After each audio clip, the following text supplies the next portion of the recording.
ஓம் நமோ நாராயணாய. ஓம் நமோ நாராயணாய.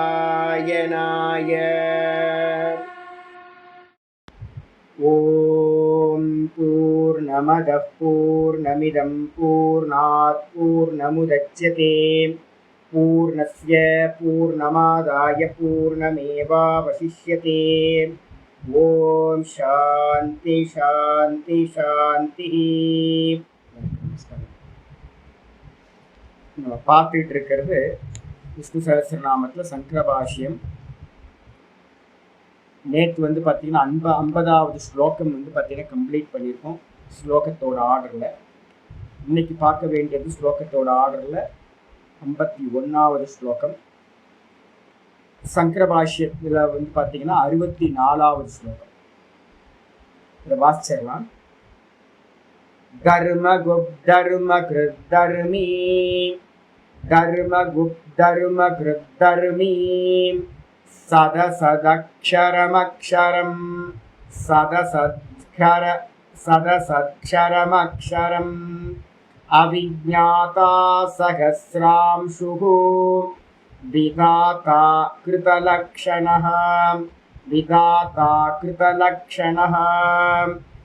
தர்மகுப் தர்ம கிருத் தர்மீ சதசத்ஷரமக்ஷரம் சதசத்ஷரமக்ஷரம் அவிஜ்ஞாதா சஹஸ்ராம்சுः விதாதா கிருதலக்ஷணः.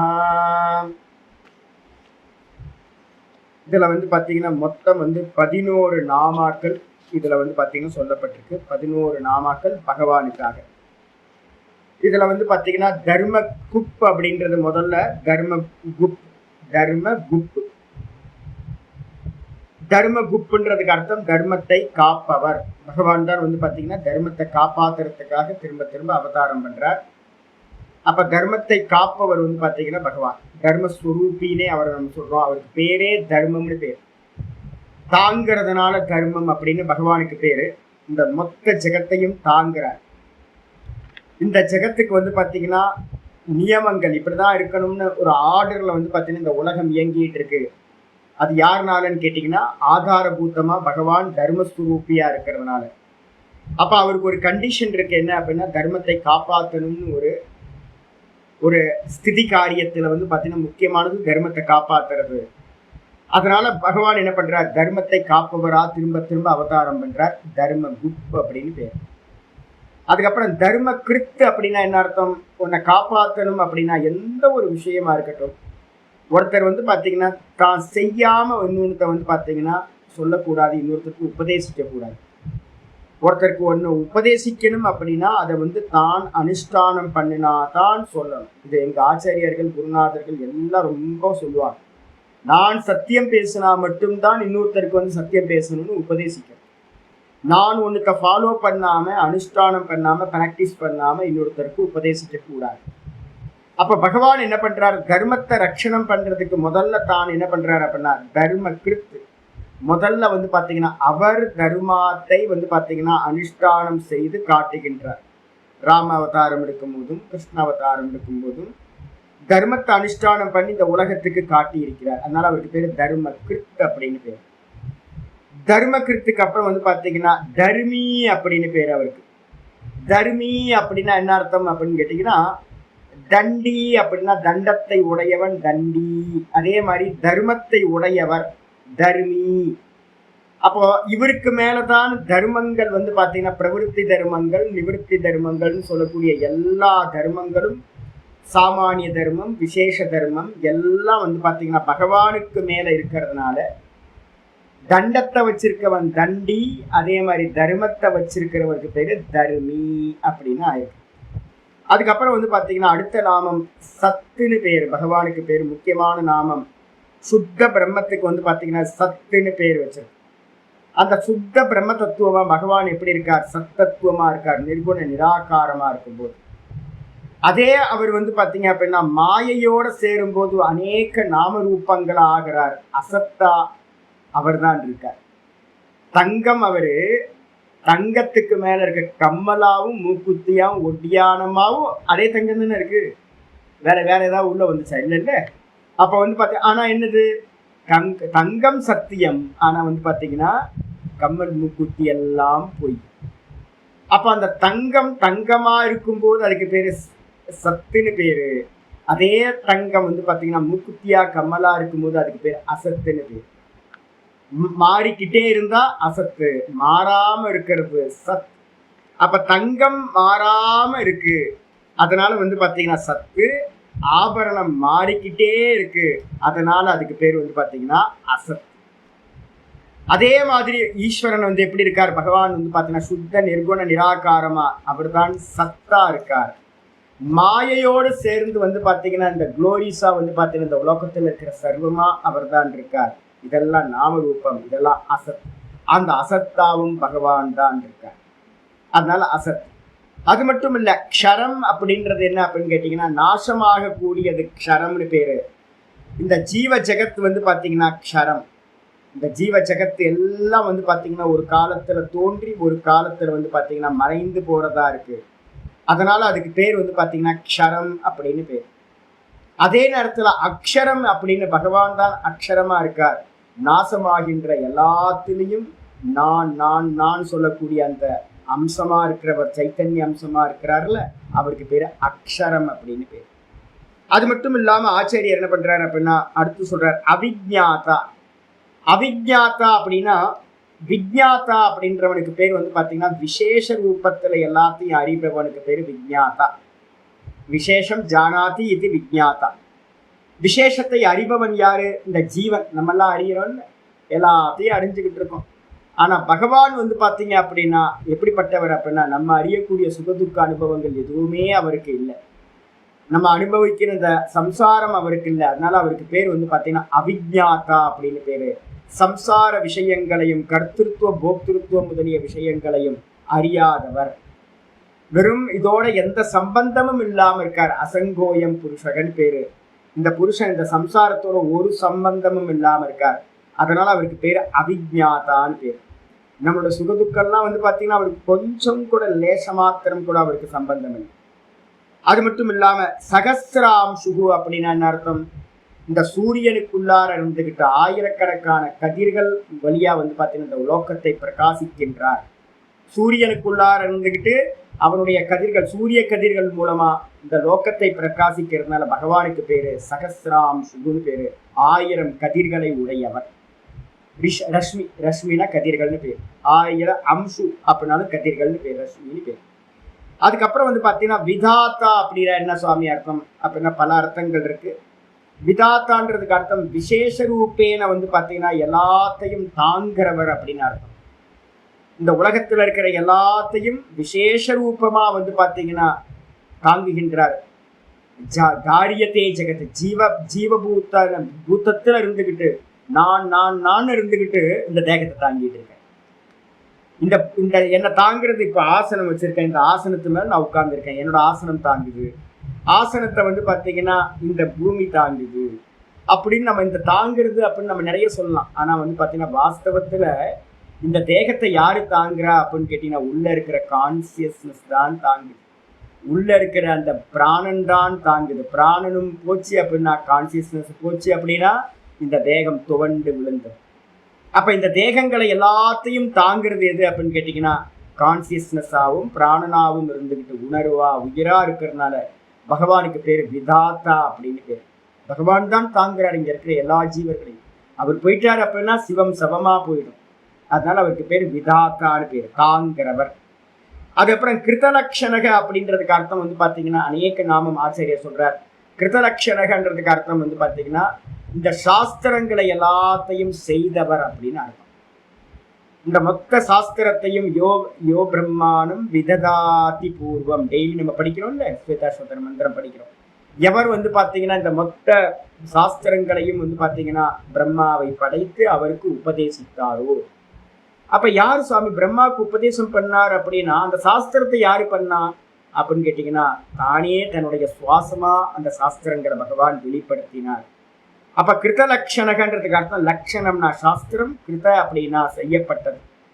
இந்த லட்சணங்களை எல்லாம் இவர் பண்ணினதுனால இந்த சாஸ்திரங்களை எல்லாத்தையும் இவர்தான் பண்ணினார். பகவானோட மூச்சு காத்தா பண்ணப்பட்டது.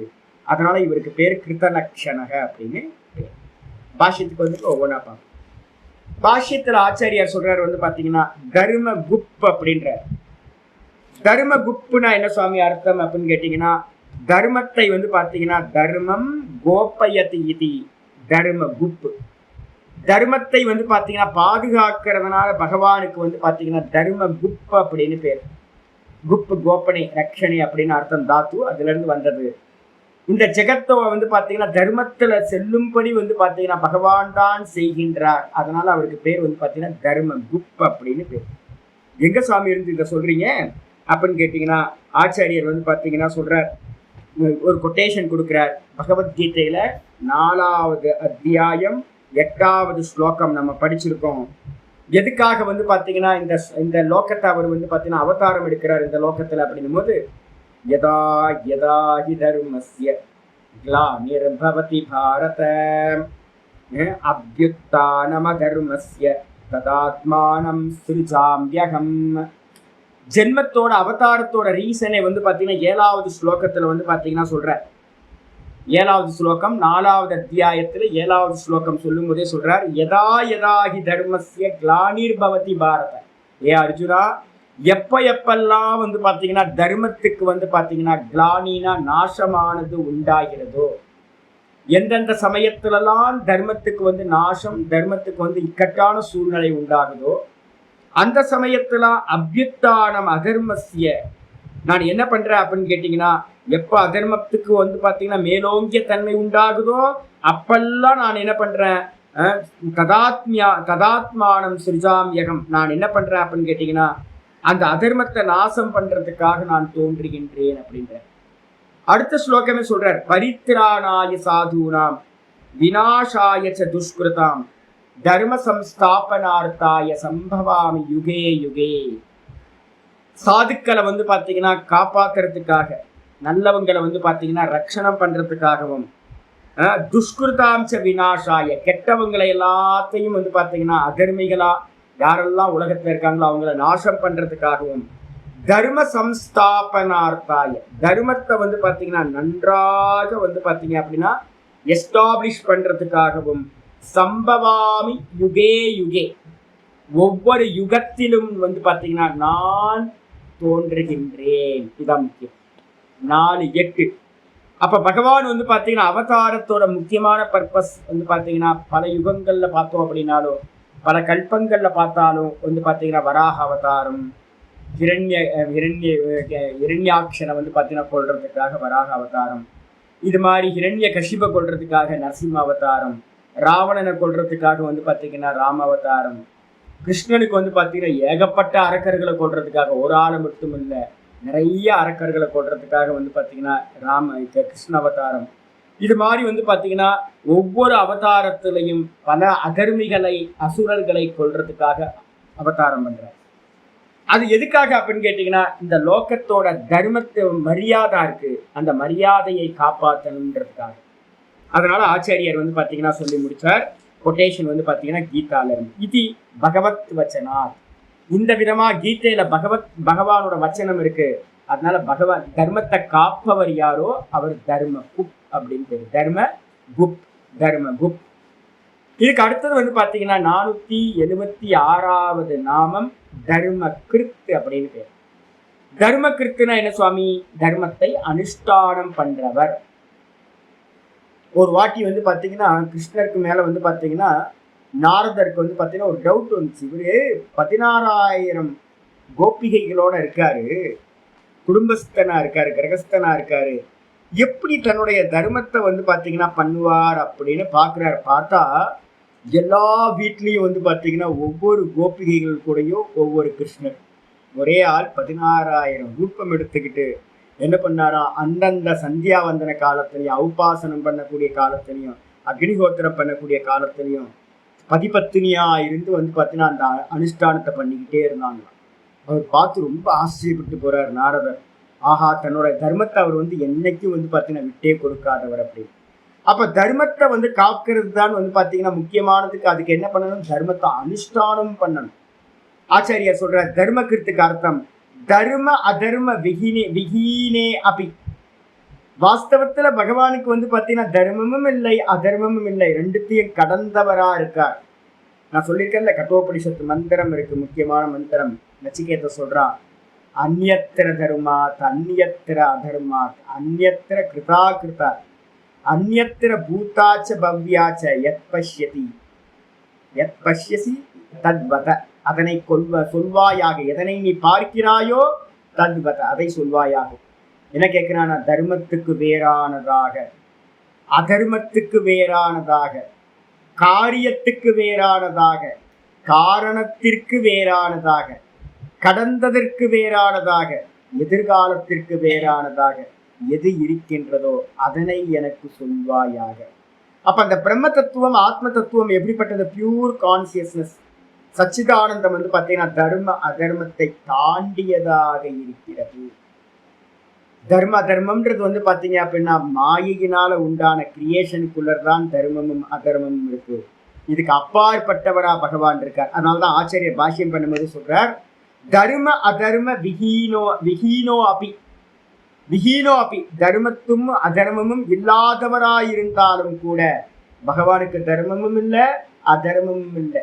ஸ்கிரீன் மாதிரி ஆதாரம், ஸ்கிரீனுக்கு மேல வரக்கூடிய காட்சிகள்ல தான் நல்லவன் கெட்டவன் புண்ணியம் பாப்பம் எல்லாம் பாத்தீங்கன்னா அந்த ஸ்கிரீன்ல தெரியக்கூடிய காட்சிகள்ல தான் இருக்கோடைய அந்த ஸ்கிரீன் பாத்தீங்கன்னா தர்ம அதர்மங்களுக்கு அப்பாற்பட்டிருக்கு. அதே மாதிரி பகவானும் பாத்தீங்கன்னா ஆதார தத்துவமா இருக்கார். தர்மின்றதுக்கு அர்த்தமே பாத்தீங்கன்னா தர்மங்களை எல்லாத்தையும் தாங்கிறதுனால, இந்த ஜெகத்தை தாங்கிறதுனால தர்மின்னு பேர் பகவானுக்கு. தாரணாத் தர்மக, பகவானுக்கு பேரு தர்மகன்னு பேர். அப்ப தாங்கிறவர் அவர் பாத்தீங்கன்னா தர்மத்துக்குள்ளார வரமாட்டார்.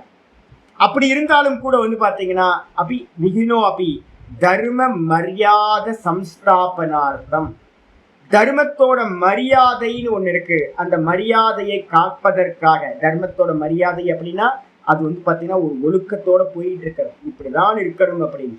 அந்த மரியாதையை காப்பாற்றுறதுக்காக தர்மமேவ கரோதி இது, பகவான் எந்தெந்த அவதாரங்கள்லாம் பண்ணாரோ அந்த அவதாரங்கள்ல எல்லாத்திலையும் பாத்தீங்கன்னா தர்மத்தை அனுஷ்டானம் செய்தார்.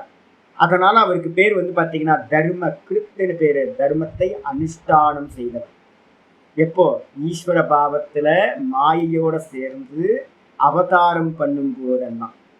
அதே அவரோட வாஸ்தவத்தில் அவரோட சொந்த ரூபம் எனது மாயை சேராமல் தர்ம அதர்மங்களுக்கு அப்பாற்பட்டவர் ஆயிடுச்சு. இதுக்கப்புறம் 477வது நாமம் தர்மி அப்படின்னு பேர். தர்மினா என்ன சுவாமி அப்படின்னா தர்மங்களை தாங்குகின்றவர் தர்மி. ஆச்சாரியார் சொல்லும்போது சொல்றாரு, தர்மான் தாரயதி இதி தர்மி. தர்மான் அப்படின்னா என்ன அர்த்தம்? இப்ப நான் சொன்னல வர்ண ஆசிரம தர்மங்கள். கீதா பாஷ்யம் பண்ணும் போதே பாத்தீங்கன்னா அவதார காரணம் அப்படின்னு முதல்ல பாஷ்யம் ஆச்சாரியார் பண்ணியிருப்பார். அவதாரம் எதுக்காக பண்ணினார் அப்படின்னா இந்த உலகத்துல பாத்தீங்கன்னா 2 விதமான தர்மங்கள் இருக்கு. சங்கரர் பாஷ்யம் பண்ணும் போதே சொல்றார், இந்த உலகத்துல பாத்தீங்கன்னா பிரவருத்தி லட்சணோ தர்மகா நிவர்த்தி லட்சணோ தர்ம, பிரவருத்தி தர்மம் நிவர்த்தி தர்மம் அப்படின்னு 2 தர்மங்கள் இருக்கு. அதுல பாத்தீங்கன்னா பிரவருத்தி தர்மத்துல பாத்தீங்கன்னா தர்ம அர்த்த காமம் எல்லாமே பிரவருத்தி தர்மத்துக்குள்ளார வந்துடும். மோக்ஷம் அப்படின்றது பாத்தீங்கன்னா நிவர்த்தி தர்மத்துக்குள்ளார வருது. இந்த மோட்ச தர்மத்தை ஃபாலோ பண்றதுக்காக சனகாதி முனிவர்கள் 4 பேரை படைச்சார், ஞான வைராகியத்தை பேஸ் பண்ணது. அதுக்கப்புறம் பாத்தீங்க அப்படின்னா தர்மார்த்த காமம்னு சொல்லக்கூடிய அபியுதயம்னு பேரு, மேன்மையை தரக்கூடியது. அதுக்கு பேர் பாத்தீங்கன்னா என்ன தர்மம் அப்படின்னா பிரவருத்தி தர்மம்னு பேரு. அதுக்காக பாத்தீங்கன்னா 108 மகரிஷிகளை பாத்தீங்கன்னா படைக்கிறார்.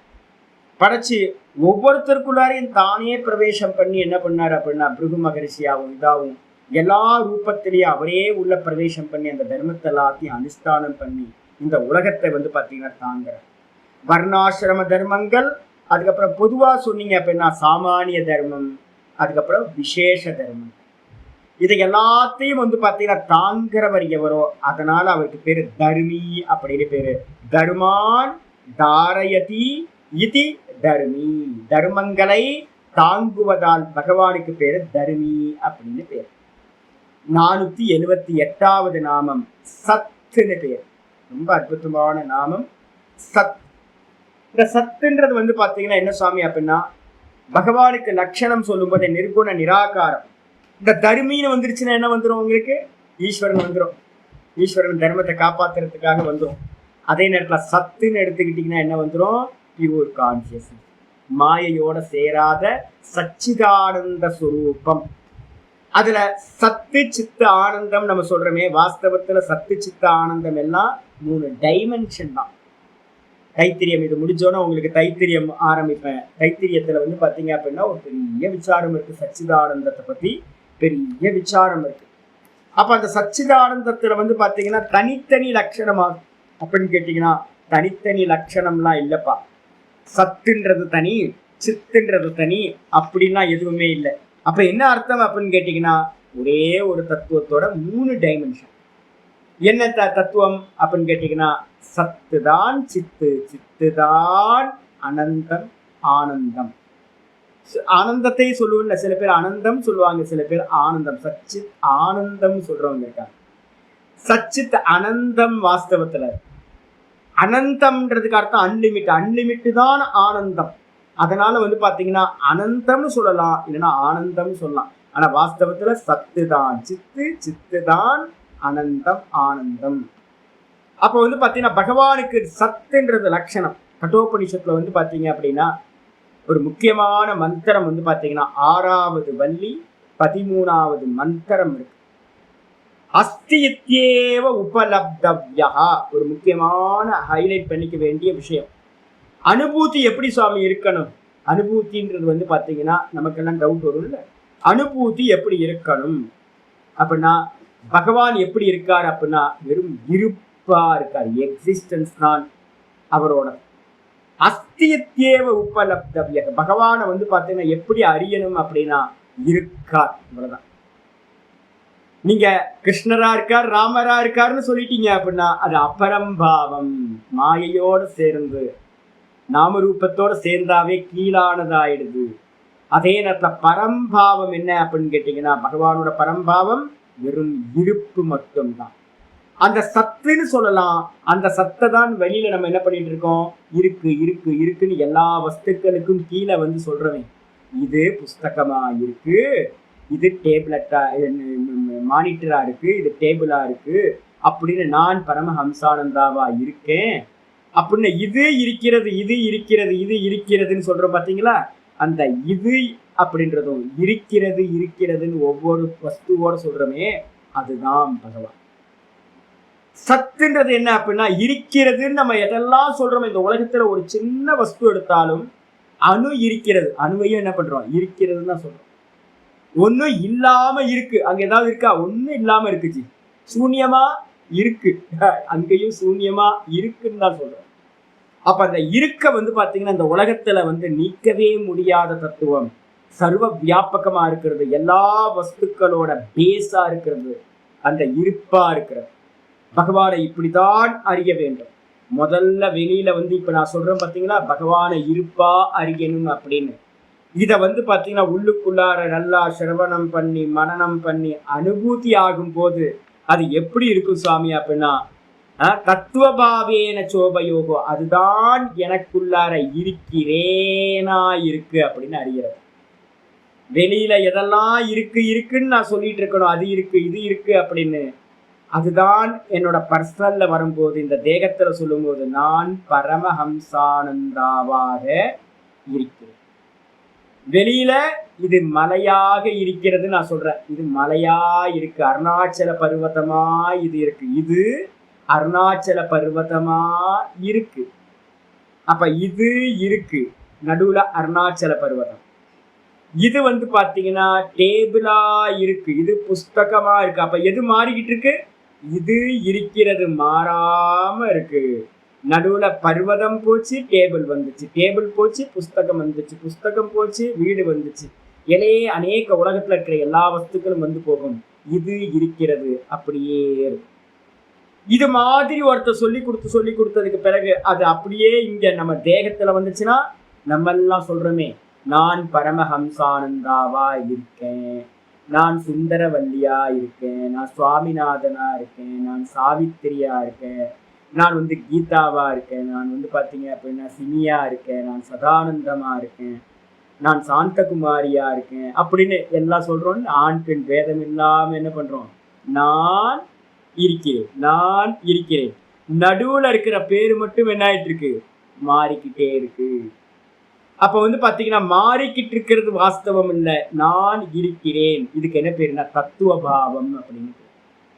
அப்போ வெளியில இருக்கிறதுன்னு ஒருத்தன் ஃபர்ஸ்ட் அறிஞ்சு அதுக்கப்புறம் வந்து பாத்தீங்கன்னா இந்த தேகத்திலையும் அதுதான் இருக்கிறேன் அப்படின்னு இருக்கு அப்படின்னு அறியப்படுறது. இந்த ரெண்டு விதத்திலையும் அறியும்.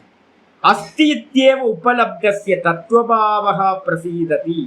எவன் வந்து பாத்தீங்கன்னா கோயிலெல்லாம் போய் நம்ம சாமி கும்பிடுறோம்ல, நம்ம மெதுவா இப்போ உங்களுக்கு வேதாந்தம் சொல்லிக் கொடுக்கும் போது இந்த சகஸ்ரநாமம் சொல்லிக் கொடுக்கும் போது இதோட முக்கியமான தாத்பரியம் என்ன பண்ணிருக்கோம், உலகத்துல இருக்கிறது எல்லா ஈஸ்வரன் சொல்லி கொடுத்துருக்கோம்.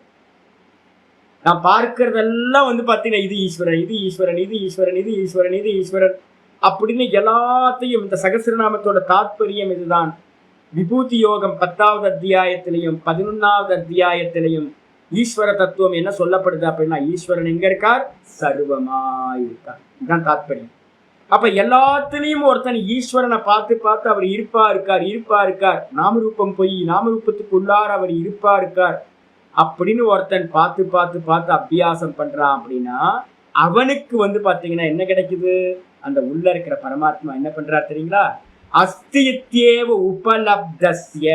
முக்கியமான மந்திரம் கட்டோபனிஷத்துல 6:13, 6வது வள்ளியில 13வது மந்திரம். அப்படி யார் வந்து பிராக்டிஸ் பண்ணிட்டு இருக்காங்களோ அவங்களுக்கு வந்து பாத்தீங்கன்னா தத்துவபாவக பிரசீததி. உள்ள வந்து பாத்தீங்கன்னா இருக்கக்கூடிய அந்த பரமாத்மா நான் இருக்கம்பா, நீயா நான் இருக்கம்பா அப்படின்னு தன்னை என்ன பண்றார், பிரசீதத்தினா பிரகாசப்படுத்துகின்றார், வெளிப்படுத்துகின்றார், பிரகடனப்படுத்துறார். அப்ப என்ன அர்த்தம்னு கேட்டீங்கன்னா, முதல்ல வெளியில வந்து பாத்தீங்கன்னா ராமரா, கிருஷ்ணரா, கோவிந்தனா, மரமா, நதியா, மலையா, எல்லாவா, பசுமாடா இருக்கிறது எல்லாத்திலையும் ஈஸ்வர தத்துவத்தை பார்த்து அபியாசம் பண்ணும். அப்படி பண்ணும்போது உள்ளுக்குள்ளார நான் தான் பகவான் அப்படின்ற அந்த அனுபவம் நமக்கு உண்டாகும். அப்படின்னு அப்ப பகவானை அறியறதுக்கு முக்கியமான இது எப்படின்னா, பகவானை இருப்பாதான் அறியணும். இருக்கிறது அப்படின்னு அறிஞ்சாதான் நம்ம என்ன பண்ண முடியும், இருக்கிறேன், நான் பகவானா இருக்கிறேன் அப்படின்னு அறிய முடியும். முக்கியமான உபாயம். இதுக்கப்புறம் ரொம்ப முக்கியமான மந்திரம் ஆச்சாரியார் என்ன பண்றாருன்னா, பாஷ்யத்துக்கு சொல்றாரு. சத்துன்றதுக்கு அர்த்தம் என்னது, வெறும் இருப்பா இருக்கிறவர். இருப்புனா என்ன சுவாமி ஆச்சாரியார் சொல்றாரு, அவிதத்தம் பரம் பிரம்ம சத்து. சத்துன்றதுக்கு அர்த்தம் என்ன அப்படின்னு கேட்டீங்கன்னா அவிதத்தம்.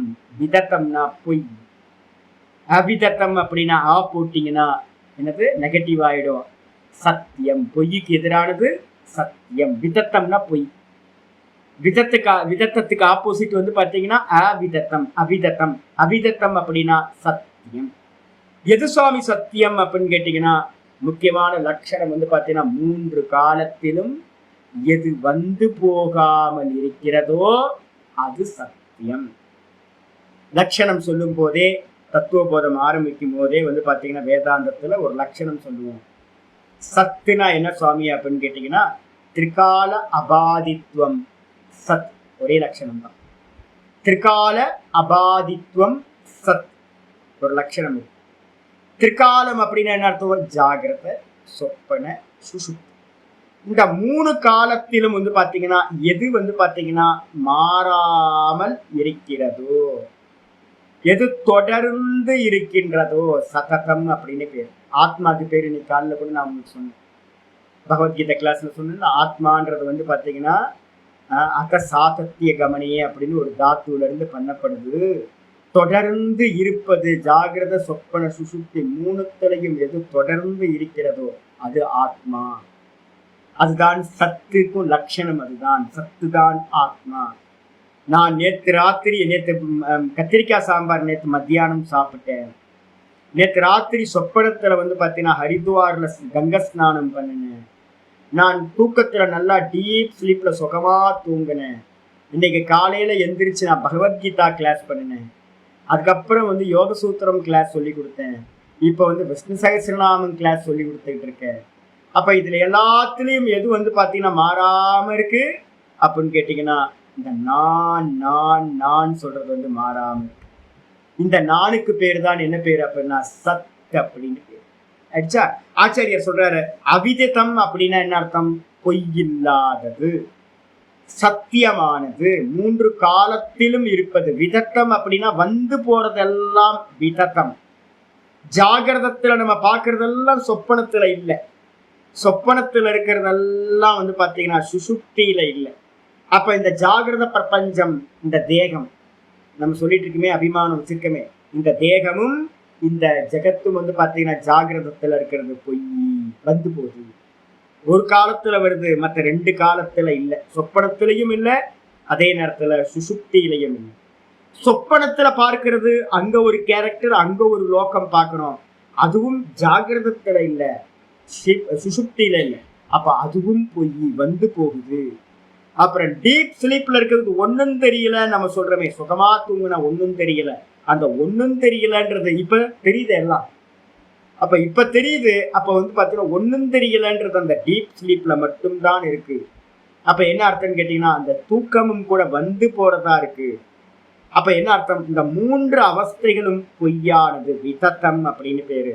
இந்த 3 அவஸ்தைகள்லையும் மாறாம எந்த தத்துவம் இருக்கோ அதுக்கு பேரு துரியம் அப்படின்னு பேரு.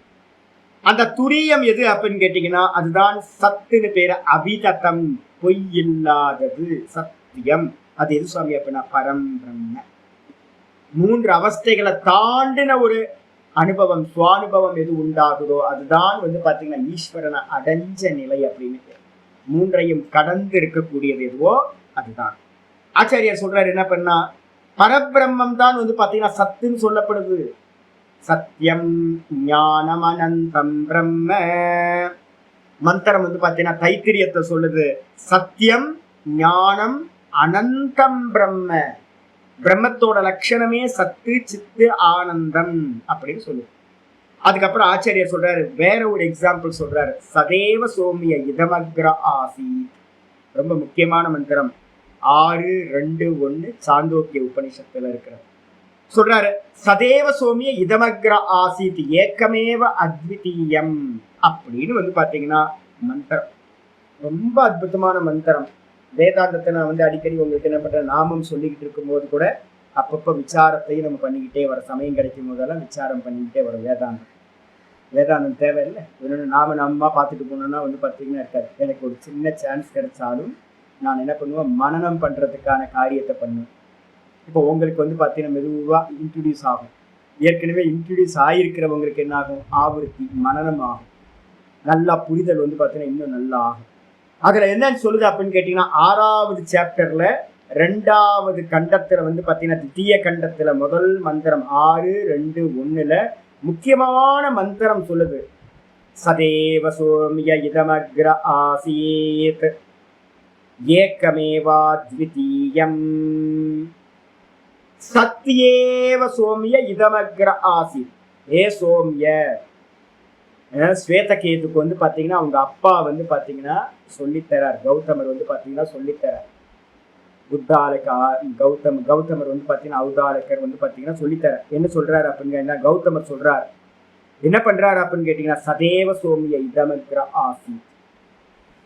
ஏ பிள்ளையாண்டானே, இந்த ஜெகத்து உண்டாகிறதுக்கு முன்னாடி வந்து பாத்தீங்கன்னா என்னவா இருந்துச்சு அப்படின்னா, இந்த ஜெகத்து மொத்தம் வெறும் சத்தா இருந்துச்சு. வெறும் சத்தா, இரண்டல்லாத ஒன்றாக இருந்தது அப்படின்னு சொன்னார். சத்தை தேடி நான் எங்க சுவாமி போறது அப்படின்னு கேட்டீங்கன்னா, சத்து ஒண்ணும் இல்லை. நம்ம தூக்கத்துல இருக்குல்ல, தூக்கத்துல நம்ம என்ன சொல்லிட்டு இருக்கோம், நான் சுகமா தூங்கும், வேற ஒன்றையும் அறியவில்லை. ஏன் அப்படின்னு கேட்டீங்கன்னா, அங்க வேற ஒன்றும் இல்லை. இந்த கிரியேஷன் உண்டாகிறதுக்கு முன்னாடி வந்து பாத்தீங்கன்னா எப்படி இருந்துச்சு, வெறும் சத்து மட்டும்தான் இருந்துச்சு. நான் மட்டும்தான் இருந்தேன். நான்ல இருந்துதான் வந்து பாத்தீங்கன்னா வேக்கப் ஆகும் போது வந்து பாத்தீங்கன்னா இந்த லோகங்கள் எல்லாம் உதயமாச்சு, உண்டாச்சு. அப்போ இந்த உலகங்கள் எல்லாம் உற்பத்தி ஆகிறதுக்கு முன்னாடி வெறும் சத்தத்துவம் மட்டுமே. சத்தெது பிரம்ம, சத்தியது நான். சத்தியம் எது? 3 காலத்திலும் மாறாதது சத்தியம். எது மாறாம இருக்கு? நான். அந்த நான் மட்டும்தான் பாத்தீங்கன்னா கிரியேஷனுக்கு முன்னாடி இருந்துச்சு. எத்தனை இருந்துச்சு நான்? அநேக நான் இருந்துச்சா சுவாமி அப்படின்னு கேட்டா, இல்லை இல்லை, ஏக்கமேவ அத்விதீயம், இரண்டல்லாத ஒரே ஒரு சத்து மட்டும்தான் இருந்துச்சு. அதுதான் பரபிரம்மம் அப்படின்னு பேர். இத சில பேர் என்ன பண்றாங்க அப்படின்னா, ஏக்க ஆகுகு ததைக்க ஆகுகு அசதேவ இதமெக்ர ஆசீத் ஏக்கமேவ அத்விதீயம். இந்த இவங்க இருக்காங்கல்ல, யாரு, இந்த சூன்யவாதிகள் சொல்லக்கூடிய பௌத்தர்கள், அவங்க என்ன பண்றாங்க அப்படின்னா, அந்த காலத்திலையும் சூன்யவாதிகள் வேத காலத்திலையும் இருந்திருக்காங்க, அனாதி காலத்துல இருந்து இருந்திருக்காங்க. இப்ப நம்ம தூக்கத்துல பாத்தீங்கன்னா எத்தனை அம்சம் இருக்குன்னு நம்ம பார்த்திருக்கோம்? 2 அம்சம் இருக்கா?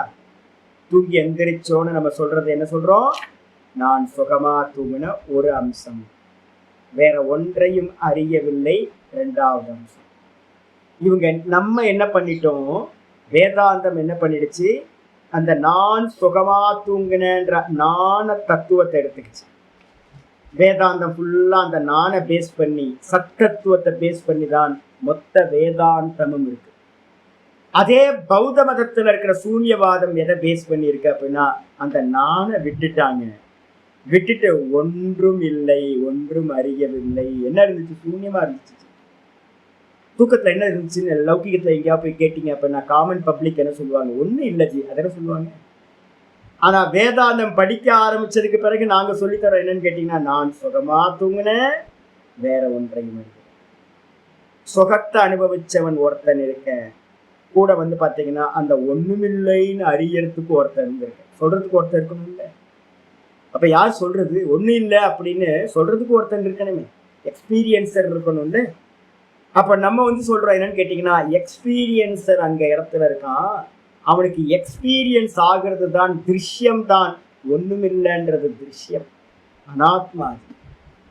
ஆனா இவங்க என்ன பண்ணிட்டாங்க அப்படின்னு கேட்டீங்கன்னா, பௌத்த மதத்தவர்கள் என்ன பண்ணிட்டாங்க, சாமானியமா எந்த ஒரு வேத சம்ஸ்காரம் இல்லாத லௌகிகமான ஆட்கள்கிட்ட இருந்து எடுத்திருக்காங்க. என்ன எடுத்தாங்க அப்படின்னா, ஒண்ணுமில்லை. தூக்கத்துல என்ன இருந்துச்சு? ஒண்ணுமில்லை. அந்த ஒண்ணுமில்லைன்றதுக்கு பேர் என்ன பேருன்னா அசத்துன்னு பேரு, சூன்யம் அப்படின்னு பேர். அதை பேஸ் பண்ணி தான் அவங்க மதமே பாத்தீங்கன்னா சூன்யவாதம்ன்றது கட்டமைக்கப்பட்டது.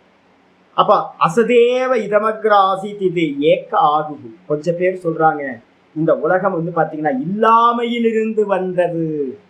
நம்ம சொல்றோம் இல்லாமையிலிருந்துலாம் வரலப்பா, இருப்புல இருந்து, சத்துல இருந்து வந்துச்சு. அப்ப 2 ஒப்பீனியன். சத்துல இருந்து வந்துச்சு ஒரு ஒப்பீனியன், அசத்துல இருந்து வந்துச்சு 2வது ஒப்பீனியன். மந்திரமே கேள்வி கேட்குது, ஆசித்து ஏக்கமே அத்விதீயம் தஸ்மாத் அசதக சஜ்ஜாயதே.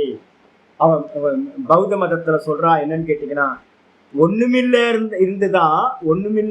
இருந்துதான் இந்த இருக்கு இருக்குன்னு இப்ப நம்ம உலகத்துல எல்லாத்தையும் இருக்குன்னு சொல்றோம்ல, இந்த இருக்குன்னு சொல்றதெல்லாம் எங்க இருந்து வந்துச்சு? ஒண்ணும் இல்லாமையில இருந்து வந்துச்சு அப்படின்னு பாத்தீங்கன்னா சொல்றான். ஆக சொல்லும் போது பாத்தீங்கன்னா அடுத்த மந்திரம் பாத்தீங்கன்னா இருக்கு.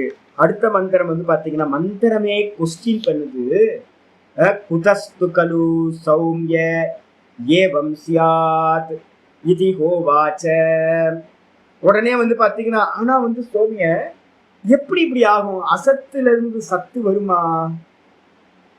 எனக்கு இதெல்லாம் ஒரு ப்ராப்ளம் இருக்கு, எப்படி இது ஆகும்? இது அசத்துல இருந்து இல்லாமையில இருந்து இருப்பு எப்படி உண்டாகும் அப்படின்னு பாத்தீங்கன்னா கேள்வி கேட்டு, கதம் அசதக சஜ்ஜாயத இதி. உடனே மந்திரமே கேக்குது, அசத்துல இருந்து, இல்லாமையில இருந்து, சூனியத்துல இருந்து எப்படிப்பா ஒரு வஸ்து உண்டாகும்? இப்ப நான் கேட்கிறேன், சூனியத்துல இருந்து இல்லாமையில இருந்து உண்டாகுதுன்னு வச்சுங்களேன், நான் காஃபி போடுறதுக்கு பாத்தீங்கன்னா பால் பவுடரை தேட மாட்டேன். எனக்கு அடிக்கடி சம்பவிக்கிறது என்ன அப்படின்னு கேட்டீங்கன்னா, ஏதோ ஒரு நாள் பால் பவுடர் வாங்காம விட்டுருவேன். 2 நாளைக்கு முன்னாடி அப்படி ஆச்சு. பால் பவுடர் வாங்கல, ஐயோ பால் பவுடர் வாங்கல, காஃபி காலி. அப்புறம் பாத்தீங்க அப்படின்னா வேற எதையோ போட்டு கலக்கி குடிச்சிட்டு கிளாஸ்ல காலையில உட்காந்து, அப்போ பாத்தீங்கன்னா ஒரு இல்லாமையில இருந்து ஒண்ணு வரும் அப்படின்னா நான் என்ன பண்ணுவேன், வெறுமனே இல்லாமையில இப்படி கையை சுத்தி ஒரு பால் பவுடர் எடுத்துடலாம்ல. ஒரு சில சமயம் காஃபி பவுடர் இருக்காது, இப்படி கையை சுத்தி காஃபி பவுடர் இல்லாமையில இருந்து எடுத்தா எவ்வளவு சூப்பரா இருக்கும்னு. எதை வேணாலும் இல்லாமையில இருந்து எடுக்கலாம்ல நம்ம. அப்ப இந்த உலகமே இல்லாமையில இருந்து வந்துச்சு அப்படின்னா ஏதாவது ஒரு எக்ஸாம்பிள் ஏதாவது சொல்லுங்க பார்க்கலாம். இல்லாமையிலிருந்து சூனியத்திலிருந்து வந்து பாத்தீங்கன்னா ஏதாவது உண்டாச்சு அப்படின்னு உங்களோட பிரத்யக்ஷத்திலிருந்து ஏதாவது இருக்கா? அப்ப நம்ம மந்திரத்துல வந்து பாத்தீங்கன்னா சாந்தோக்கியத்துல கேள்வியை கேட்குது. சாமவேதம் முக்கியமான வேதத்துல இருக்கிறது. அது கேக்குது, கதம் அசதக சஜ்ஜாயத இது, எந்த விதமா இல்லாமையிலிருந்து அசத்திலிருந்து இருப்பு பொருளானது சத்தானது உண்டாகும். இதெல்லாம் நம்ம உலகத்துல இருக்கிறதெல்லாம் சொல்லிட்டு இருக்கோம். இருக்கு இருக்கு இருக்குன்னு சொல்லிட்டு இருக்கோம். அப்ப இருக்கு இருக்குன்னு நம்ம எல்லாத்தையும் சொல்றோம் அப்படின்னா இது எல்லாம் இல்லாமையிலிருந்து எப்படி உண்டாயிருக்கும்? அப்படி உண்டாச்சு அப்படின்னா நம்ம வந்து பாத்தீங்கன்னா ஒரு மூல காரணத்தை தேடி போக மாட்டோம். காஃபி வேணும்னா பால் வேணும், காஃபி வேணும்னா பால் பவுடர் வேணும், வீடு கட்டணும்னா செங்கல் சிமெண்ட் மரம் எல்லாம் வேணும். எதை பண்றதா இருந்தாலும், ஒரு குழந்தை வேணும்னா அப்பா அம்மா வேணும். இந்த உலகத்துல இருக்கிற எதா இருந்தாலும் ஒரு விதை வேணும், ஒரு செடி போடணும்னா ஒரு விதை வேணும். அப்ப எல்லாத்துக்கும் ஒரு மூல காரணம் வந்து பாத்தீங்கன்னா இருப்பாதானே இருக்கு. எந்த மூல காரணமா இருந்தாலும் அது இருப்பாதான் இருக்க ஒழிய இல்லாமை அப்படின்னு ஒண்ணு அதுல இருந்து இந்த எந்த ஒரு இருப்பு பொருளும் நமக்கு உண்டாகிறதே இல்லை. அப்ப நம்ம மந்திரம் கேள்வி கேட்குது என்னன்னு கேட்டீங்கன்னா, சத்வேவ சோமிய இதமக்ர ஆசித் ஏக்கமேவ அத்விதீயம். மந்திரம் சொல்லுது, 2வது மந்திரம் கிளியரா அப்பா வந்து பாத்தீங்கன்னா நிர்ணயம் பண்றார். அசத்துல இருந்து எப்படிப்பா சத்து உண்டாகும்? சத்து உண்டாகாது. அப்ப எது உண்டாச்சு அப்படின்னா சத்திலிருந்து தான் சத்து உண்டாகும், சத்திலிருந்து தான் சத்து உண்டாகும் அப்படின்னு வந்து பாத்தீங்கன்னா நிர்ணயம். நல்ல பாஷ்யம் அதுல இருக்கு. உங்களுக்கு வந்து பாத்தீங்கன்னா சமயம் வரும்போது நான் இப்ப இன்ட்ரடியூஸ் பண்ணி வைக்கிறேன் மெதுவா மெதுவா ஒவ்வொரு மந்திரங்களையா. எல்லா பிருகதாரணி சாந்தோக்கியம் பிரம்மசூத்திரம் எல்லாத்தையும் ஒரு பயம் போகணுன்றதுக்காக உங்களுக்கு என்ன பண்றேன், மெதுவா மெதுவா இன்ட்ரடியூஸ் பண்ணிக்கிட்டே போறேன்.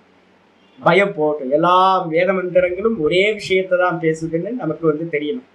சாந்தோக்கியம் ஒண்ணு இருக்கு. முதல்ல எல்லாம் எனக்கு சின்ன வயசுல வந்து பாத்தீங்கன்னா யாரோ சொல்லும், சாந்தோக்கியமா என்னவோ ஏதோ இருக்கு மண்டைக்குள்ளர் வந்து பாத்தீங்கன்னா அப்படியே ஒரு ஜிகிஜிகுன்னு இருக்கும்.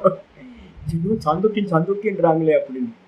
பிருகதாரண்யம், ஐயோ பிருகதாரண்யமா, அது ஏதோ போல இருக்கு, வெளியே லோக்கத்துல வேற லோக்கத்துல ஏதோ கிடைக்கும் போல இருக்கு, ஐட்டம் பெரிய ஐட்டம் போல இருக்கு, இம்போர்ட் பண்ணணும் போல இருக்கு அப்படின்னு. பிரம்மசூத்திரம், பிரம்மசூத்திரம்னா யாராவது சொன்னா, பிரம்மசூத்திரம் சொன்னாவே எனக்கு வந்து பாத்தீங்கன்னா அப்படியே அவங்கள பார்த்து கையெடுத்து கும்பிடணும் போல தெரியும். ஏன் அப்படின்னா ஏதோ பெரிய ஐட்டம் போல இருக்குப்பா, நமக்குலாம் அது கிடைக்காது அப்படின்னு.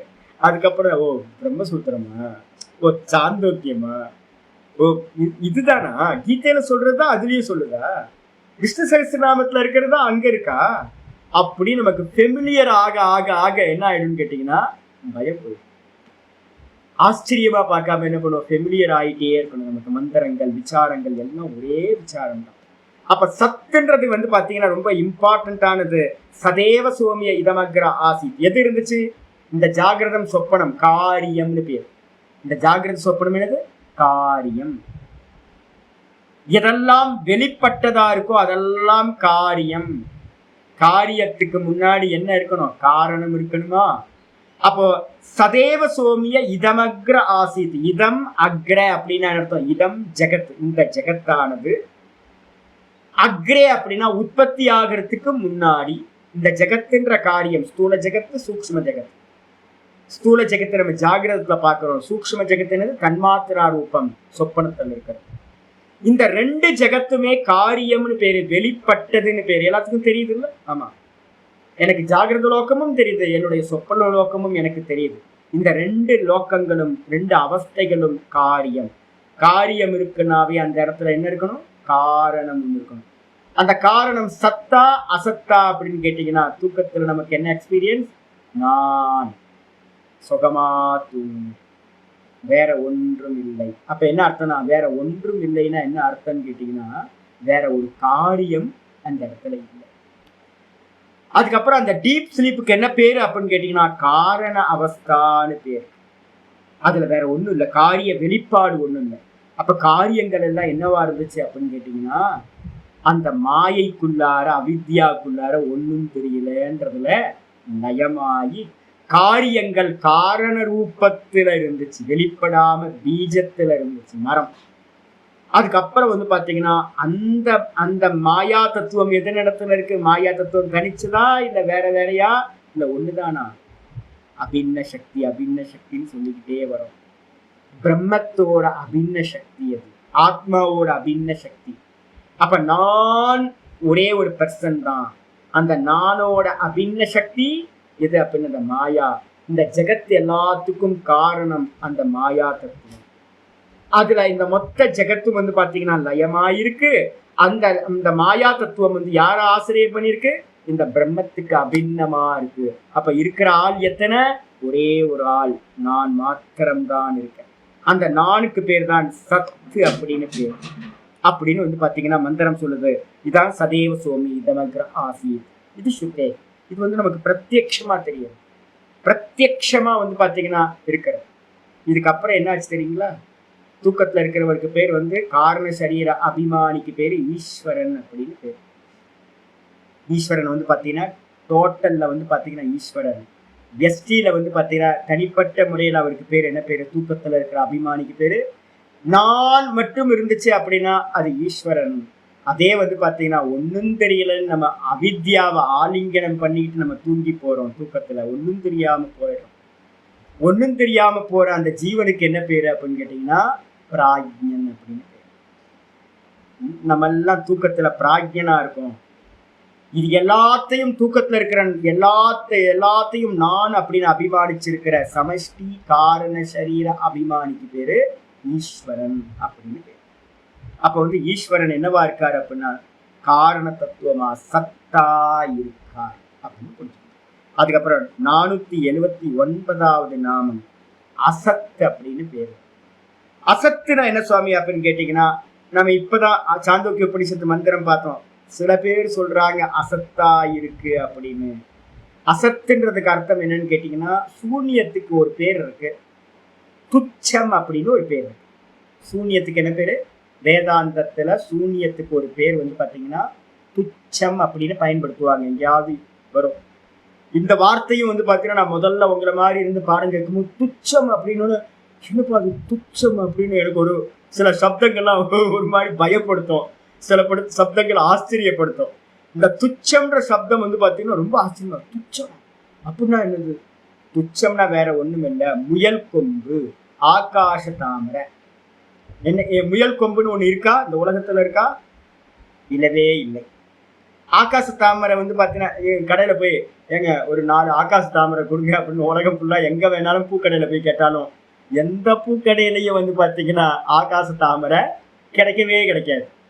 ஏன் அப்படின்னு கேட்டீங்கன்னா அத்தியந்த அசத்து அப்படின்னு அதுக்கு பேரு. அதுக்கு என்ன பேரு? அத்தியந்த அசத்னா 100% பொய்.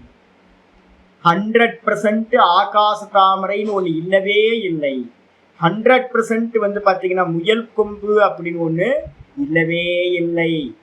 அதனால அதுக்கு பேர் வந்து பாத்தீங்கன்னா அத்தியந்த அசத்து அப்படின்னா 100% பொய். அதுக்கு பேரு துச்சம் அப்படின்னு பேரு.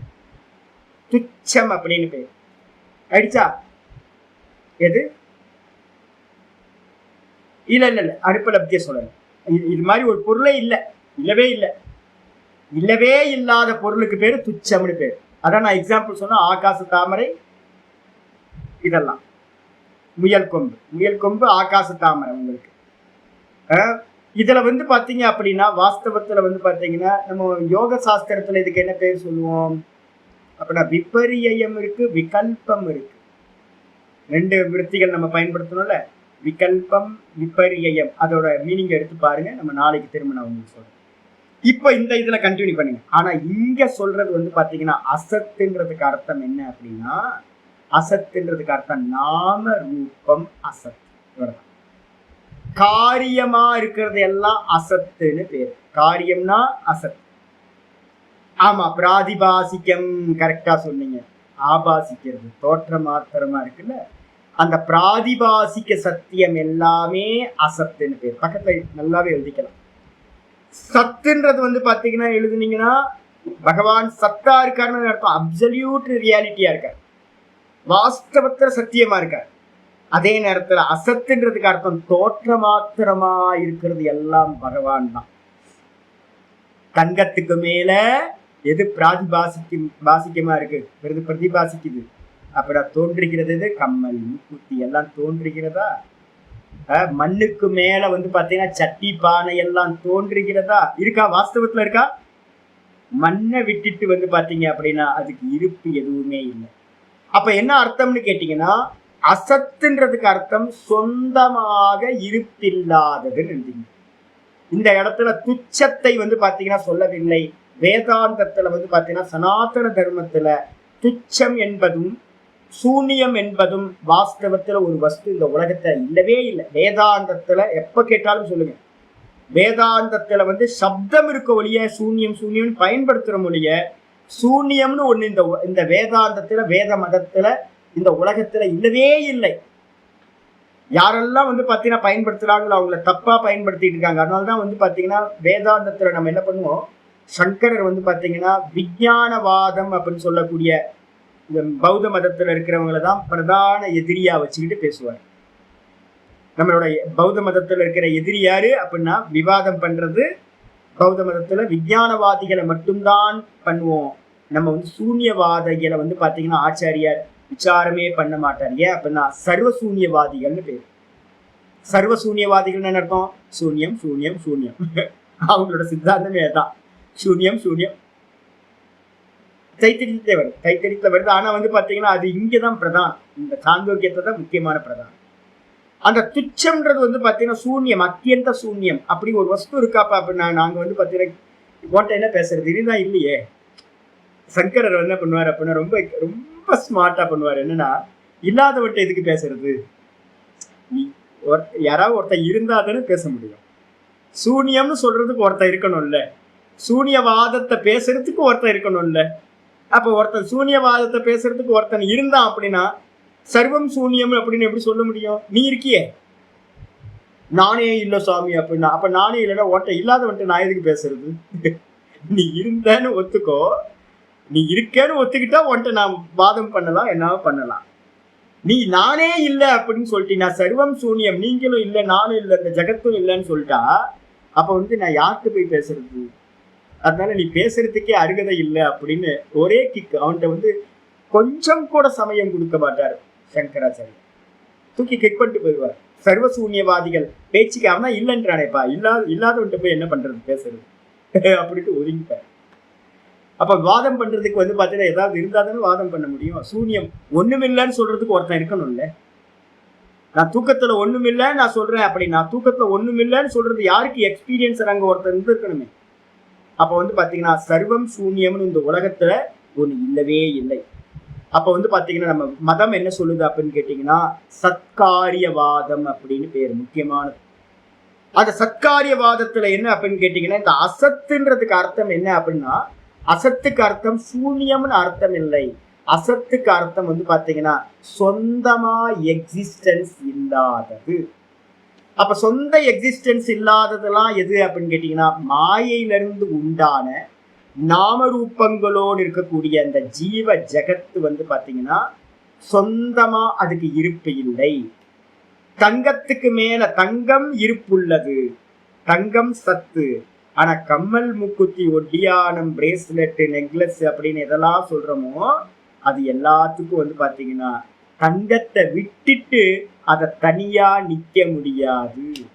மண்ணை விட்டுட்டு சட்டி பானை எல்லாம் தனியா நிக்க முடியாது. அதனால வந்து பாத்தீங்க அப்படின்னா அதெல்லாம் பொய். சொந்த இருப்பு இல்லாததெல்லாம் அசத்துன்னு இங்க பேர் ஆயிடுச்சா. இங்க ஆச்சாரியர் சொல்ற.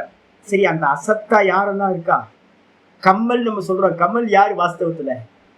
நீங்க தெரிஞ்சோ தெரியாமலையோ எதை சொல்லிட்டு இருக்கீங்க? தங்கத்தை தான் கம்மல்னு சொல்லிட்டு இருக்கீங்க, தங்கத்தை தான் ஒட்டியானம் பிரேஸ்லெட்னு சொல்லிட்டு இருக்கீங்க.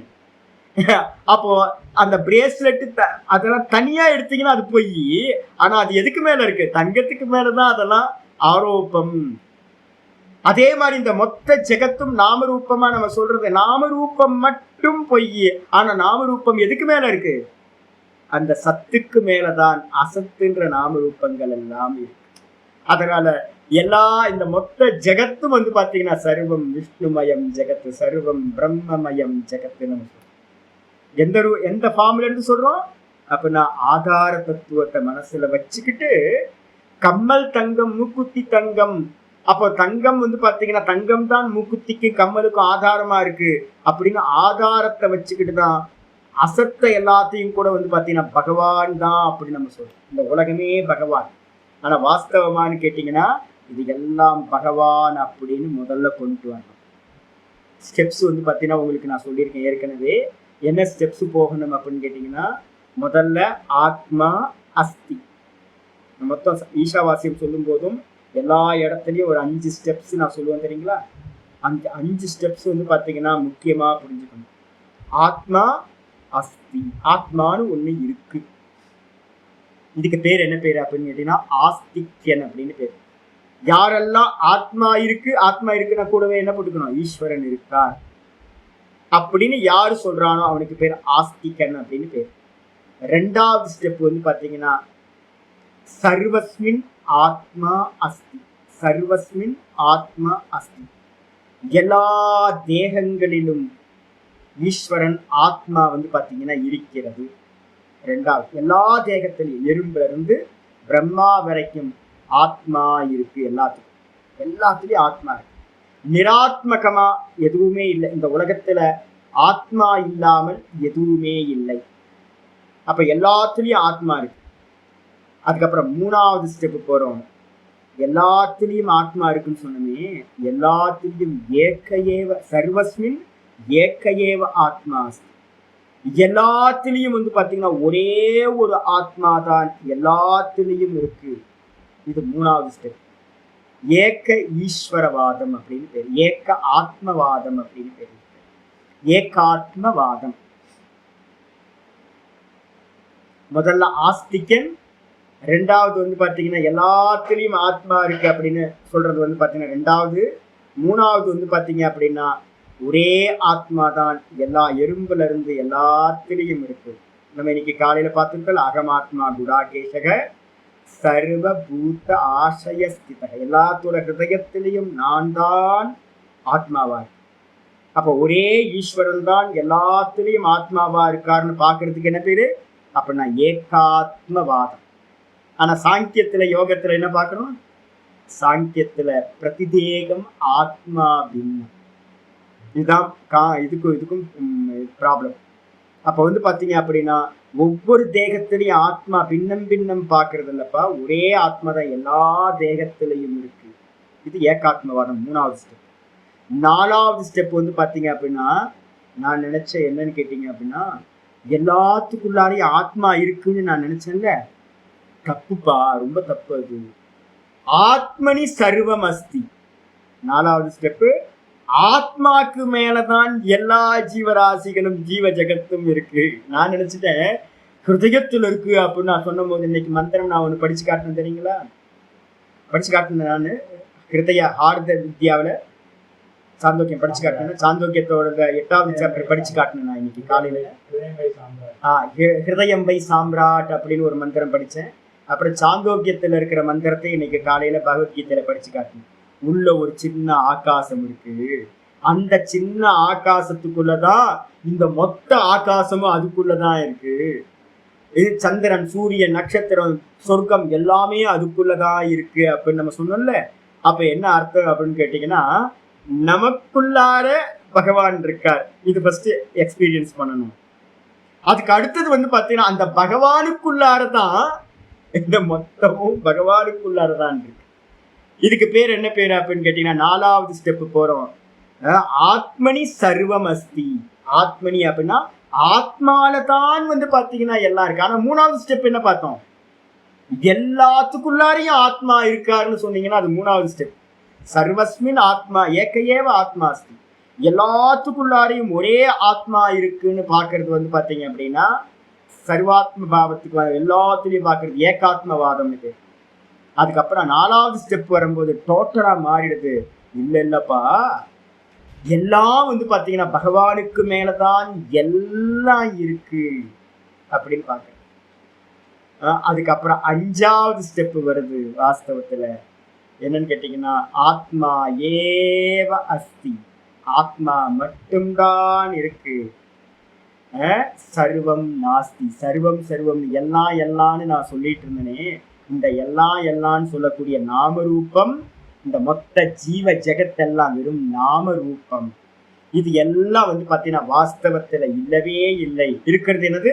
ஏக்கமேவ அத்விதீயம், வெறும் பிரம்மம் மட்டும், ஆத்மா மட்டும் இருக்கு. இதுக்கு என்ன பேரு அப்படின்னா அஜாதவாதம். ஃபைனல். நான் முதல்ல பார்த்தேன் என்னன்னு கேட்டீங்கன்னா, எல்லா ஆபரணங்கள்லயும் தங்கம் இருக்கு அப்படின்னு பார்த்தேன். அதுக்கப்புறம் தான் தெரிஞ்சது, இல்லைங்க, ஆபரணங்கள் எல்லாம் தங்கத்துக்கு மேல இருக்கு. கம்மல் தங்கத்துக்கு மேல இருக்கு, மூக்குத்தி தங்கத்துக்கு மேல இருக்கு. அப்ப தங்கத்துக்கு மேலதான் எல்லாம் இருக்கு, ஆபரணத்துல தங்கம் இல்லை. கம்மல்ல தங்கம், மூக்குத்தியில தங்கம், ஒட்டியாரத்துல தங்கம் அப்படின்னு பார்த்தது தப்பு. என்ன தப்பு, ரைட் அப்படின்னு கேட்டீங்கன்னா, தங்கத்துலக்கு மேலதான் மூக்குத்தி, கம்மல், ஒட்டியானம் எல்லாம் கல்பிதம்.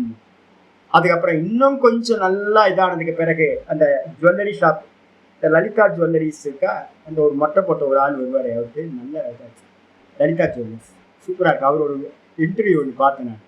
அவர் என்ன பண்றாருன்னா, கம்மல் மூக்குத்தியா இல்லை, யூடியூப்ல இருக்கு, அது பார்த்தீங்கன்னா தெரியும் உங்களுக்கு. லலிதா ஜுவல்லர்ஸோட மொட்டைக்காரர், நல்ல ஆள், பாசிட்டிவ், நல்ல பாசிட்டிவ் வந்தாரு, சூப்பர் ஆள், பார்க்கறதுக்கு ரொம்ப எனர்ஜெட்டிக், நல்ல பாசிட்டிவ்.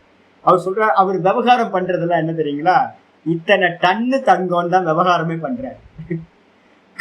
ஐயோ, நம்மளாம் மூக்குத்தி கம்மல் ஒட்டியான இன்னைக்கு எல்லாம் ஃபுல்லா அக்ஷய திருத்தியால ஒரே க்ரௌடு எல்லா ஜுவல்லரி ஷாப்லயும்.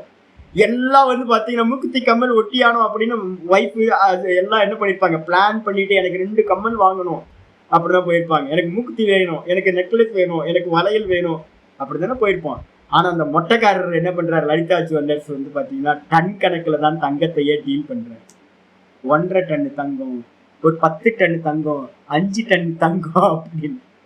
அப்போ அவரோட விஷன்ல வந்து பாத்தீங்கன்னா எது இல்லை, கம்மல் மூக்குத்தின்றது ஒண்ணு இல்லவே இல்லை. எது சத்தியம் அப்படின்னு கேட்டீங்கன்னா தங்கம் மட்டும்தான் சத்தியம். அதுல இருந்து மேல இருக்கிற நாம ரூபங்கள் எல்லாம், ஆபரணங்கள் எல்லாம் கல்பிதம், வாஸ்தவத்துல உண்டாகவே இல்லை. அப்போ உண்டாகாம விவகாரம் பண்றாமே, ஆமா, விவகாரத்துக்கு மட்டும் உண்மை, ஆனா வாஸ்தவத்துல உண்மை இல்லை. அதனால அதுக்கு எல்லாத்துக்கும் பேர் என்ன பேருனா அசத்துன்னு பேர். அப்ப வந்து ஆச்சாரியர் சொல்றாரு, அசத்துனா என்னன்னு கேட்டீங்கன்னா அபரம் பிரம்ம அசத், தெளிவா சொல்லிட்டாரு பாரு.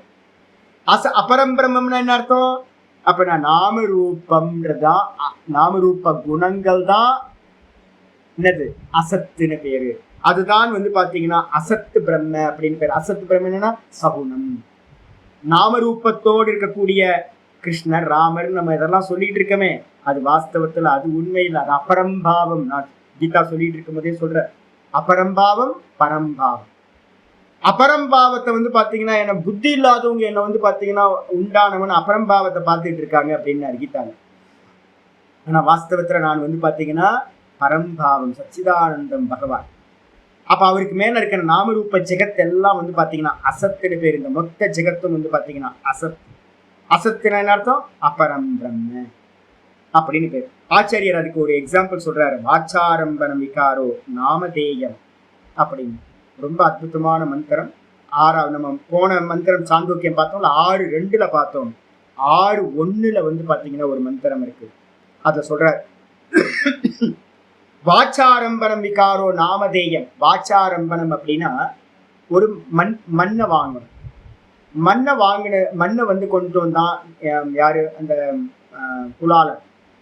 அந்த குலாலன் வந்து பாத்தீங்கன்னா, குயவன் வந்து பாத்தீங்கன்னா மண்ணை கொண்டு வந்து அதெல்லாத்தையும் ஜலிச்சு நல்லா கல் இல்லாம ஆக்கி நல்லா மிதிச்சு மிதிச்சு மிதிச்சு என்ன பண்ணியிருக்கான் அப்படின்னு கேட்டீங்கன்னா ஒரு பிண்டமா ஆக்கி வச்சிருக்கான். அப்படியே நான் போறேன், என்னங்க பண்றீங்க அப்படின்னு.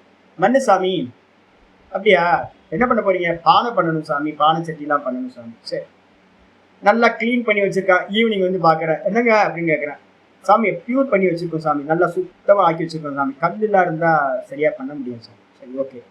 மறுநாள் காலையில வந்து பாக்குறேன், அந்த மண்ணில வந்து தண்ணியை கொட்டி ஏறி மிதிச்சுக்கிட்டு இருக்கான். ஏது என்னங்க பண்ணிட்டு இருக்கீங்க, தயார் பண்ணிட்டு இருக்கோம் சாமி, பிண்டம் தயார் பண்றோம் சாமின்றான். ஈவினிங் வந்து பாக்குறோம், எல்லாம் பிண்டமா ஒரே இதா வந்து பாத்தீங்கன்னா நல்லா சப்பாத்திக்கு மாவு பசஞ்சு வச்ச மாதிரி மண்ணு வந்து பாத்தீங்கன்னா பிண்டமா இருந்துச்சு. ஒரே மண்ணு தான் தண்ணியோட சேர்ந்து என்ன இருக்கு, பிண்டமா ஆயிடுச்சு. அதுக்கப்புறம் மறுநாள் பார்க்குறேன், போய் பார்த்தா காலையில போகும்போது என்ன தயார் பண்ணிக்கிட்டு இருக்கான், பானை எல்லாம் வணைஞ்சிக்கிட்டு இருக்கான். நான் போயிட்டேன். அதுக்கப்புறம் ஈவினிங் வந்து பார்க்குறேன், பிண்டமே காணும், வெறும் பானை சட்டியா இருக்கு. அந்த அவன் வீட்டை சுற்றி பானை சட்டியா வச்சிருக்கான். நான் போய் கேட்குறேன், எங்கெங்க பிண்டம் எங்கெங்க போச்சு அப்படின்னு கேட்டேன். ஏக்கமே அத்விதீயம், ஒரே பிண்டமா இருந்துச்சு. ஒரே ஒரு பிண்டம் தான் இருந்துச்சு. பேர் என்ன சொல்லினா, என்ன செய்யுது, மண்பிண்ட சாமி அப்படின்னு ஒன்னா பேர் சொன்னான். அந்த ஒரே மண்பிண்டமா இருந்தது வந்து பாத்தீங்கன்னா ஈவினிங் வந்து பார்க்கும்போது பார்த்தா பிண்டத்தை காணும், மண்பிண்டம் போச்சு. அப்ப என்ன ஆச்சு அப்படின்னு கேட்டீங்கன்னா, அந்த மண்பிண்டம் தான் அநேக சட்டி பானைகளா எத்தனை ஆச்சு, அநேகமாயிடுச்சு. அதுக்கப்புறம் வந்து பாத்தீங்கன்னா 2 நாள் 3 நாள் கழிச்சு எல்லாம் காய்ஞ்சுது. கலர் வந்து பாத்தீங்கன்னா பச்சை கலர், மண் கலர்ல ஆச்சு. அதுக்கப்புறம் மெதுவா நான் கேட்டேன், என்ன நீங்க பண்ணுவீங்க, இருங்க சாமி வெயிட் பண்ணுங்க அப்படின்னு. அதை என்ன பண்ணா, சூளையில வச்சு பேக்கிங் பண்ணான். நல்லா பேக்கிங் பண்ணதுக்கு பிறகு கலர் மாறி போச்சு, ரெட் கலர் ஆகி போச்சு. ஐயோ, இப்ப நான் கேட்கிறேன், எது ஆச்சு அது அப்படின்னா, ஆயிரக்கணக்கான மண்பாண்டங்கள் எல்லாமே ஒரே ஒரு மண்ணுல இருந்து வந்துச்சு, மண்ணா இருந்துச்சு. அதுக்கப்புறம் மண் பிண்டமாச்சு. அப்புறம் மண் பிண்டம் வந்து பாத்தீங்கன்னா பச்சை பானையாச்சு. அதுக்கப்புறம் பானை, சட்டி, பூந்தொட்டி அப்படின்னு அநேக பதார்த்தங்கள் ஆச்சு.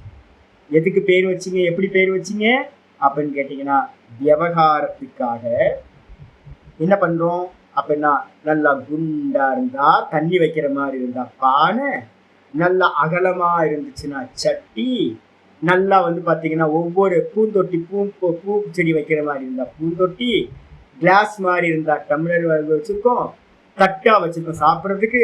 இந்த ஆக்காரத்தை மட்டும் மாத்தி மாத்தி மாத்தி அதுக்கு ஒரு பேரை கொடுத்து வச்சு. அப்ப விவகாரம் எப்படி இருக்கும் அப்படின்னு கேட்டீங்கன்னா, மண்ணு கொண்டு வாங்க, மண்ணு கொண்டு வாங்க, மண் தம்பி ஒரு மண்ணு கொண்டு வா அப்படின்னு சொன்னா விவகாரம் சித்திக்குமா? அப்ப விவகாரம் சித்திக்கிறதுக்காகத்தான் வந்து பாத்தீங்கன்னா என்ன பண்ணிருக்கோம், ஒவ்வொரு ஃபார்முக்கும் ஒவ்வொரு பேர் கொடுத்து, பூந்தொட்டி, சட்டி, பானை அப்படின்னு. ஆனா பூந்தொட்டி, சட்டி, பானைன்னு பேர் கொடுத்ததுக்கு பிறகு கூட அது வாஸ்தவத்துல அது என்னது, மண் பிண்டம், மண்ணு தான். உடைச்சா என்ன ஆகும், மண்ணாதான் ஆகும்.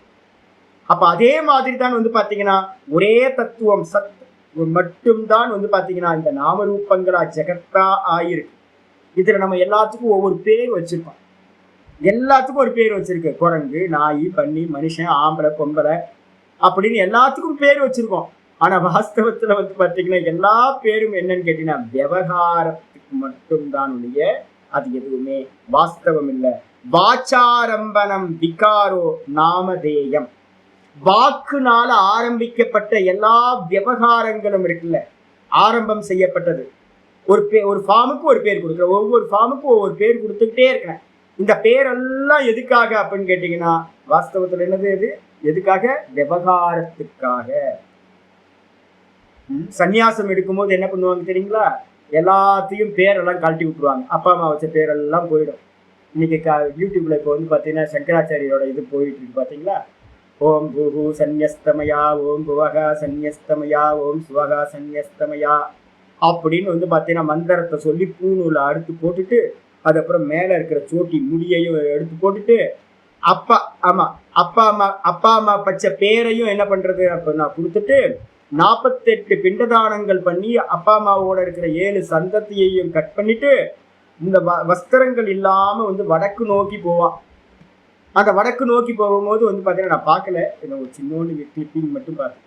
வடக்கு நோக்கி போவான். அப்படி வடக்கு நோக்கி போகும்போது சாமி கூப்பிட்டு, குருநாதர் கூப்பிட்டு, ஐயோ இப்படிலாம் இருக்காதப்பா, இன்னும் கொஞ்சம் வேலை எல்லாம் இருக்கு, ஆத்மனிஷ்டை அடையிற வரைக்கும் இருக்கணும் அப்படின்னு வந்து வா அப்படின்னு, பேரெல்லாம் விட்டுனே அப்படின்னா ஒரு பேர் வைக்கிறேன் அப்படின்னு குருநாதர் வந்து பாத்தீங்கன்னா ஒரு புது பேர் ஒண்ணு எதுக்கப்பார், பேர் இல்லாம இருந்தா விவகாரம் பண்ண முடியாது, பேர் இல்லாம இருந்தா விவகாரம் பண்ண முடியாது. அப்ப விவகாரத்துக்காக வந்து பாத்தீங்க அப்படின்னா உலக விவகாரத்துக்காக ஒரு பேர் வைக்கிறோம். சட்டி பானை இல்லாம பேர் வைக்காம இருந்தா என்ன பண்ணுவோம், மண்ணை எடுத்துட்டு வான்னு எல்லாத்துக்கும் சொன்ன விவகாரம் சித்திக்குமா? காதுல போட்டா கம்மல், மூக்குல போட்டா மூக்குத்தி, கழுத்துல போட்டா நெக்லஸ், இடுப்புல கட்டினா ஒட்டியானு, காலில் போட்டா கொலுசு. என்னங்க ஆச்சரியமா